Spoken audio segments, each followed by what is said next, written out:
Chers compatriotes, je prends la parole ce soir pour aborder le volet judiciaire du drame de Cap Ro-Ray. Lors de ma première intervention, j'avais abordé le volet social parce que j'ai estimé que ces populations qui sont des victimes avaient besoin du soutien et de la solidarité du peuple de Guinée tout entier. J'ai estimé qu'il était nécessaire que le peuple de Guinée tout entier se lève pour dénoncer la barbarie avec laquelle le gouvernement s'est jeté sur les habitations de ces pauvres citoyens pour les détruire avec des machines, mettant ces pauvres populations composées d'enfants, de femmes en état de grossesse, de vieillards, de malades, les mettant dehors à la merci des intempéries. Il n'y a qu'en République de Guinée qu'on peut enregistrer de tels agissements de la part du pouvoir qui a le devoir de protéger ses citoyens. Aujourd'hui, je voudrais dire que ce problème devrait soulever tous les magistrats de notre pays parce que le droit a été bafoué, parce que la dignité de la personne humaine a été bafouée, parce que ces victimes sont sans défense. La justice est en train de renoncer dangereusement à son devoir. Or, la justice est l'une des institutions les plus importantes de la République. Parce que c'est la justice qui est chargée de veiller à l'application de la loi. C'est la justice qui peut permettre d'enrayer l'impunité. C'est la justice qui peut assurer la paix et la sécurité dans le pays. Alors quand cette justice reste muselée face à ces violations flagrantes de la Constitution, face à ces violations flagrantes des droits de l'homme, face à ces violations flagrantes des libertés individuelles et collectives dans notre pays, la justice est en train de renoncer à jamais à son rôle dans la société. Alors, qui ne dit rien consent? Les magistrats devraient se lever et revendiquer leur droit à l'exercice de leurs fonctions. Ils ont passé des années à se former, à apprendre le droit. Mais depuis 2010, ils refusent de dire le droit. Ils ont accepté de se laisser endoctriner. Ils ont accepté de se laisser empocher par l'exécutif. Avez-vous accepté de renoncer à jamais à votre raison d'exister? Si vous ne vous êtes pas formé pour dire le droit, mais alors le moment est venu pour que vous changiez de fonction. Parce que pour le moment, vous n'avez pas rempli votre tâche. Et ça, c'est une trahison flagrante contre le peuple de Guinée, que vous avez le devoir de protéger en disant le droit, que vous avez le devoir de protéger en faisant la justice, que vous avez le devoir de protéger contre les dérives du pouvoir. Vous êtes excellent lorsqu'il s'agit de plaidoyer pour des petits crimes commis par des petits délinquants. Mais lorsqu'il s'agit de crimes d'État contre son peuple, vous restez muselé. dans les conditions normales, la Haute Cour de justice est l'une des branches les plus importantes de l'appareil judiciaire. M. Alpha Condé refuse de mettre en place cette institution parce que cette institution aurait permis de mettre fin à ce pillage systématique des deniers publics, de mettre fin à ces dérives autoritaires du gouvernement contre le peuple qui est souverain. Alors, il est inadmissible de constater que la justice a décidé de se taire face à tous ces abus. Dans certains pays, dans les démocraties les plus avancées, quand vous prenez les États-Unis, qui sont un modèle du point de vue du respect de la démocratie. Le président des États-Unis, le président de la première puissance économique et militaire mondiale, lorsqu'il prend une décision que la justice considère en violation de la Constitution, c'est un petit juge de l'État le plus reculé qui est capable de stopper l'application du décret présidentiel. Et le président de la République, le superpuissant, obéit à la mesure prise par le juge. Parce que la démocratie est fondée sur la séparation des pouvoirs. Parce que selon Montesquieu, il faut que le pouvoir arrête le pouvoir. Parce que toute personne détentrice du pouvoir est tentée d'en abuser. Et alors, la séparation des pouvoirs donne au pouvoir judiciaire l'autorité de faire en sorte qu'il n'y ait pas de dérapage, qu'il n'y ait pas d'abus de pouvoir. Donc, la justice devrait avoir en son sein une police d'investigation pour mettre en nu les crimes de sang et les crimes économiques. Mais même lorsque des journalistes engagés, lorsque des journalistes d'investigation, tels que les braves journalistes des grandes gueules, mettent en évidence des crimes commis par les agents de l'État, des crimes économiques commis par les agents de l'État. Quand ces journalistes mettent en évidence des malversations financières, des détournements d'argent, la justice devrait s'en saisir. C'est du rôle de la justice que d'utiliser la police d'investigation pour mener les investigations, trimballer les coupables pour qu'ils répondent de leurs actes. Mais la justice est là, bouche bée, yeux bandés. On dirait qu'elle n'existe pas. Vous êtes en train de nier la responsabilité de la justice. Alors, de cette manière-là, vous contribuez au déni de la démocratie.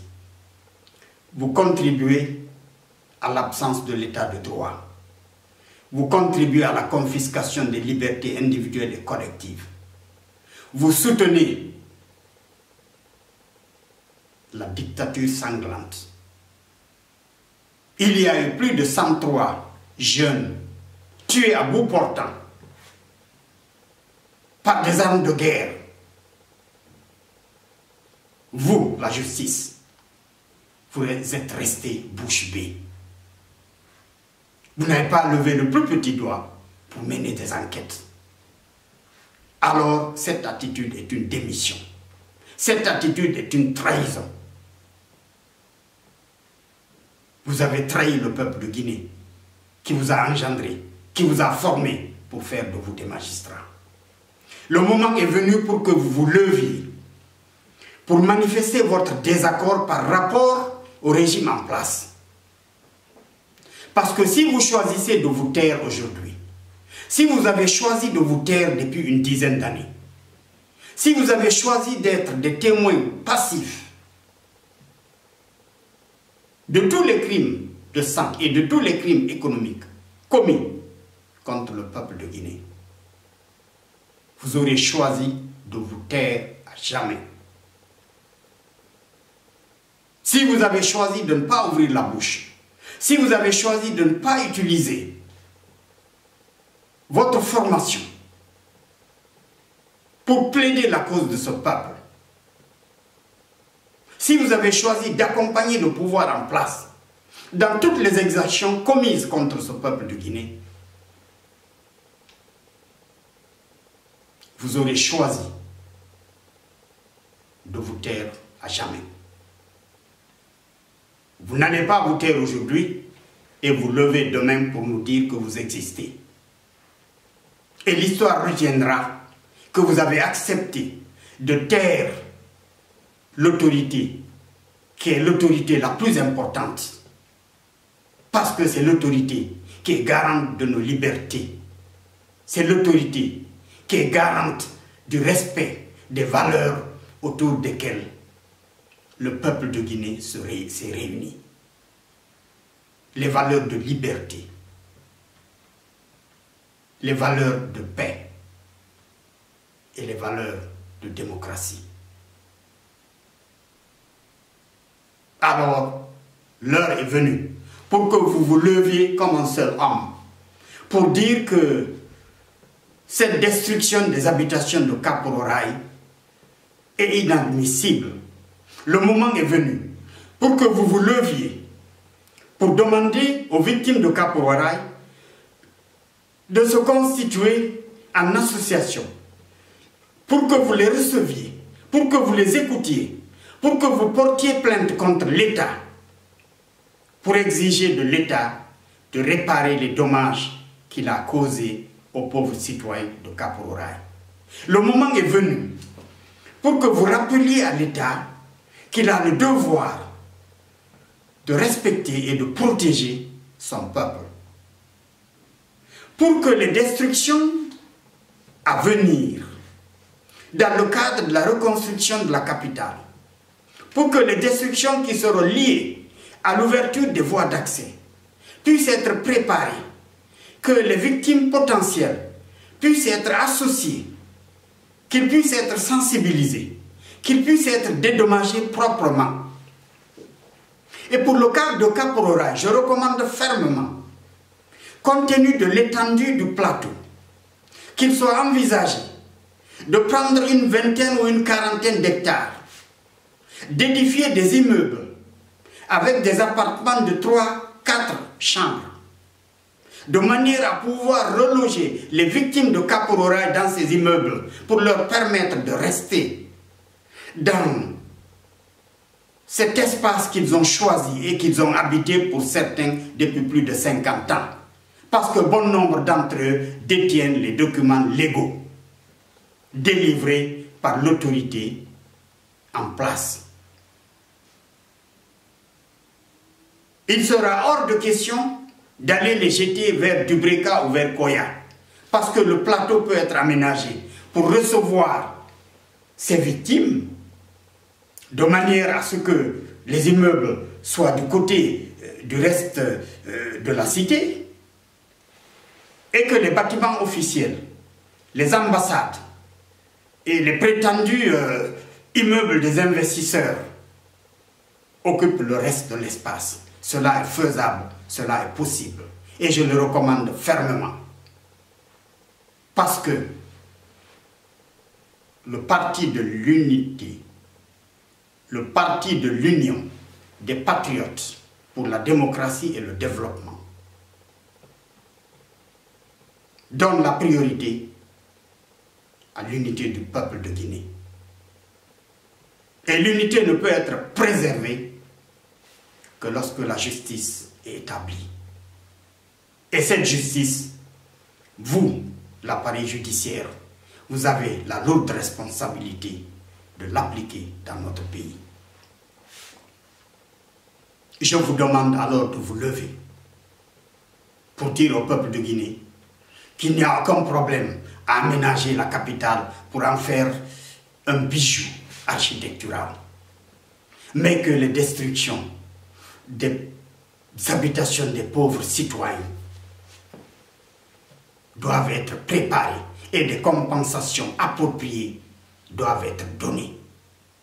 En priorité, des bâtiments sous forme d'immeubles doivent être édifiés pour reloger les victimes. Je vous invite, chers magistrats, à vous lever pour assumer votre responsabilité. Je vous demande de vous lever pour dire au professeur Alpha Condé qu'un troisième mandat serait une violation flagrante de la Constitution. Je vous invite à vous lever pour relire la Constitution avec le professeur Alpha Condé. Je vous invite à vous lever pour vous rattraper face à la faute historique dont vous vous êtes rendu coupable par votre silence de mort depuis l'avènement de M. Alpha Condé au pouvoir en Guinée. Je vous invite à vous lever pour dire enfin le droit, pour rétablir la justice, pour protéger notre pays contre le chaos. Parce que M. Alpha Condé, qui a fini d'organiser un pillage systématique des deniers publics, qui a menacé dans son discours les leaders politiques qui l'accusent d'avoir géré dans le passé et avoir volé, qui menacent de les mettre à nu, qui menacent d'ouvrir des débats pour que les masques tombent. Si M. Alpha Condé est persuadé que ces leaders politiques qui prétendent aujourd'hui à la magistrature suprême sont coupables de crimes économiques, il devrait, en tant que chef de l'État, soucieux de protéger le peuple de Guinée, il devrait les arrêter dans les conditions normales. À moins qu'il ait conclu avec certains d'entre eux un accord de protection réciproque. Que ces leaders se taisent sur les exactions, sur les détournements qu'il est en train d'orchestrer, pour qu'ils se taisent sur ses intentions de briguer un troisième mandat, ou alors il est prêt à les dénoncer. Ce chantage indique bien que M. Alpha Condé n'est pas le président de la République que la Guinée mérite. Et qu'il est capable de passer des contrats avec des ennemis de la Guinée. Parce que tous ceux qui ont pillé les deniers publics, tous ceux qui sont responsables du chaos politique, économique et social dans lequel la Guinée est aujourd'hui plongée, sont des ennemis du peuple de Guinée. Alors qu'ils veuillent signer des accords de protection avec ceux-là pour se maintenir et continuer à massacrer le peuple de Guinée, c'est simplement cynique et irresponsable. Je pense que M. Alpha Condé a la chance de sortir par la grande porte en renonçant à ce projet bidon de troisième mandat, en préparant la succession, en acceptant de se mettre à l'écart pour laisser la démocratie se jouer, en refusant de se mêler des prochaines consultations électorales en 2020. Parce que tenter de briguer un troisième mandat, ou tenter d'installer l'un des corrupteurs corrompus de son équipe pour continuer à perpétrer leur sale besogne sur le dos du peuple de Guinée, aurait les mêmes conséquences. Il ferait mieux de se retirer dans l'honneur de laisser la démocratie enfin se jouer.